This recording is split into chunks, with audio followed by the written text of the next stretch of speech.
अच्छा, आपको पता था वो लड़का है? हमें कब पता था वो लड़का है? वो अभी पार्लर आया ही है तो पीछे उसकी पुलिस आ गई है। अभी उसने बताया भी नहीं, उसने भी रीजन भी नहीं दी कि मैं क्या करवाने आया हूँ। जो एफआईआर में लिखा है सारा झूठ है, सारी बकवास है। वो सारे सैलून में जाता था, पूरी मार्केट में जाता था, पूरी सिटी में वो घूमता फिरता था। ठीक है ना, हमें तो यही पता है वो घूमती फिरती थी, और ये तो हमें अभी पता चला है कि वो क्या था।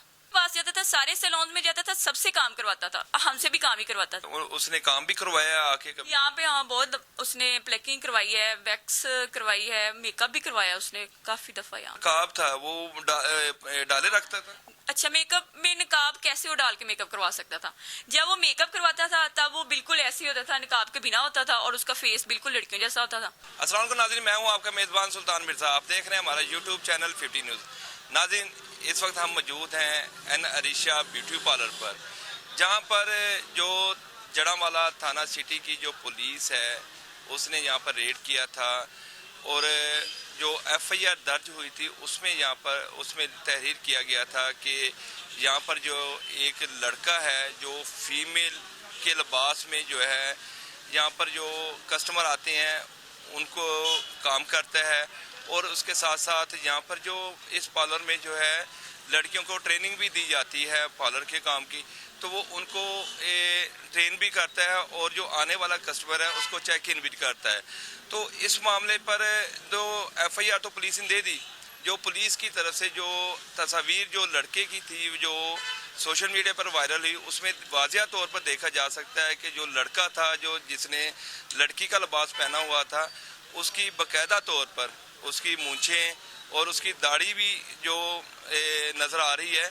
तो हम इस सारे मामला को जानने के लिए हम इस वक्त मौजूद हैं एन अरीशा ब्यूटी पार्लर में। तो हम कोशिश करेंगे जो जो पार्लर की जो मालिक है नाजिया, हम उससे इस सारे मामला पर जानने की कोशिश करेंगे। जी नाज़रीन, हम इस वक्त मौजूद हैं एन अरीशा जो ब्यूटी पार्लर है उसकी जो ओनर है नाजिया के पास। इनसे जानते हैं कि जो ये तमाम मामला हुआ है ये इसमें हकीकत क्या है। अस्सलाम वालेकुम। वालेकुम अस्सलाम। अच्छा, सबसे पहले तो ये बताएं कि यहाँ पर जो पार्लर कायम है, तो कितने अरसे से आप इस मार्केट में काम कर रहे हैं? मैं तकरीबन यहाँ पे ना 11 साल से काम कर रही हूँ। जिस जगह पे अभी इस वक्त पार्लर मौजूद है यहाँ पर 11 साल हो गए हैं आपको? पहले यहाँ पे मुझे 7 साल हो गए हैं, 5 साल मैं मार्केट में उधर रह के आई हूँ, यानी कि तकरीबन 11-12 साल का मुझे ना अरसा हो गया इसी मार्केट में काम करते हुए। अच्छा, ये बताएं कि जिस दिन ये वाकया हुआ है, पुलिस ने यहाँ पे रेड किया है, तो उस वक्त जो लड़का था जो फीमेल के कपड़ों में मलबूस था, तो वो क्या कर रहा था यहाँ पर? वो अभी पार्लर आया ही है तो पीछे उसकी पुलिस आ गई है। अभी उसने बताया भी नहीं, उसने भी रीजन भी नहीं दी कि मैं क्या करवाने आया हूँ, क्या वजह है, मैंने क्या काम करवाने है। अभी वो इंटरव्यू है, साथ में पुलिस आ गई है, उसको अरेस्ट कर लिया है। तो वो जो एफआईआर में लिखा है कि वो यहाँ पर जो है जो यहाँ पर कस्टमर आते हैं फीमेल उनको चेक करता है, उनको तो इसमें क्या हकीकत है? सारा झूठ है, सारी बकवास है। वो सारे सैलून में जाता था, पूरी मार्केट में जाता था, पूरी सिटी में वो घूमता फिरता था। ठीक है ना, हमें तो यही पता है वो घूमती फिरती थी। ठीक है ना, हमें तो ये भी नहीं पता कि वो क्या था और क्या नहीं था, और ये तो हमें अभी पता चला है कि वो क्या था। अच्छा, यानी कि वो आपके पास वो हमारे पास ही नहीं आता था, सबके पास जाता था। अब ये सब कह दें कि नहीं जी, वो सबके पास जाता था, सारे सैलून में जाता था, सबसे काम करवाता था, हमसे भी काम ही करवाता था। अच्छा, इस मार्केट में कितने पार्लर हैं? इस वक्त तकरीबन 4-5 पार्लर हैं यहाँ पे। यानी कि 4-5 पार्लर हैं, और यहाँ पर जो जितनी शॉप वगैरह है उनको पता था, वो उस मार्केट में आता जाता रहता था? हाँ, यहाँ पे वो आता जाता रहता था, बहुत टाइम से आता था यहाँ पे। तो यहाँ पे आपसे उसने काम भी करवाया आके कभी? यहाँ पे हाँ, बहुत उसने प्लेकिंग करवाई है, वैक्स करवाई है, मेकअप भी करवाया उसने काफी दफा यहाँ पे। तो उसका वो जो नकाब था वो डाले रखता था? अच्छा, मेकअप में नकाब कैसे वो डाल के मेकअप करवा सकता था? जब वो मेकअप करवाता था तब वो बिल्कुल ऐसे ही होता था, नकाब के बिना होता था, और उसका फेस बिल्कुल लड़कियों जैसा होता था। अच्छा, आपको पता था वो लड़का है? हमें कब पता था वो लड़का है? अच्छा, अगर हमें लड़का होता तो यहाँ पे आता? पहली बात तो ये कभी भी ना आता। हमारे पार्लर के तो बाहर कोई लड़का 10 मिनट खड़ा हो जाए, हम पूछते हैं जी क्या वजह है, क्यों यहाँ पे खड़े हो? तो हम यहाँ पे सिर्फ मैं नहीं हूँ, मेरे अलावा यहाँ पे 7-8 लड़कियां और काम करती हैं। तो क्या हम यहाँ पे उसको लड़के को यहाँ पे बिठा सकते थे? पहली बात तो ये है। फिर आना जाना कस्टमर्स का लगा रहता है, ठीक है, कि कस्टमर्स के बीच में वो बैठ सकता था यहाँ पे। अच्छा, जब पुलिस ने रेड किया यहाँ पर तो उस वक्त यहाँ पर और भी कस्टमर या जो आपके जो अभी हमने ना अपना सैलून ओपन किया है, ठीक है। अभी मेरी लड़की यहाँ पे एक वर्कर थी, वो आई है, मैं आई हूँ।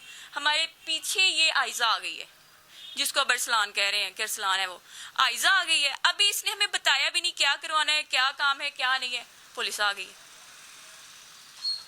जी नाज़रीन, जैसा कि आपने जो एन अरीशा जो ब्यूटी पार्लर है, जिसका ये 2 से 3 रोज हो गए हैं हमारे सोशल मीडिया पे ये बड़ा ही एक शोर बरपा हुआ है, और पुलिस जो है थाना सिटी जड़ांवाला इसने एक FIR भी दी है, जिसमें जो अरसलान नामी जो लड़का है वो भी इसमें शामिल है, और इसके साथ साथ जो इस पार्लर की जो मालिक है नाजिया, उसके ऊपर भी FIR दी है। तो अब देखना ये है कि जो FIR पुलिस ने दी है उसमें जो दफात लगाई गई हैं, तो एक वो अलहदा चीज़ है। अब देखना ये था कि अगर आया कि वो जो लड़का जो लड़की के कपड़ों में शामिल था, हमारी जो माहिर कानून है उनसे भी इस FIR के मुतल्लिक हमने राय जानने की कोशिश की है। उनका यही कहना था कि जो पुलिस ने FIR दी है, इसके जो 420 की दफा लगाई है, इसके साथ अगर वो पुलिस 419 शामिल कर लेती तो फिर ये जो था मुकदमा जो पुलिस का मौक़िफ़ है ये दुरुस्त सामने आ जाता, क्योंकि जो 420 है वो फ्रॉड के ज़ुमरे में आता है, और जो 419 है वो इम्पर्सोनेशन के जो ज़ुमरे में आता है कि वो अपनी जो असल शनाख्त है उसको छुपाकर दूसरी शनाख्त जाहिर कर रहा है। इसी के साथ अपने मेज़बान सुल्तान मिर्ज़ा को इजाज़त दीजिए। अपना ख्याल रखिए। पाकिस्तान जिंदाबाद।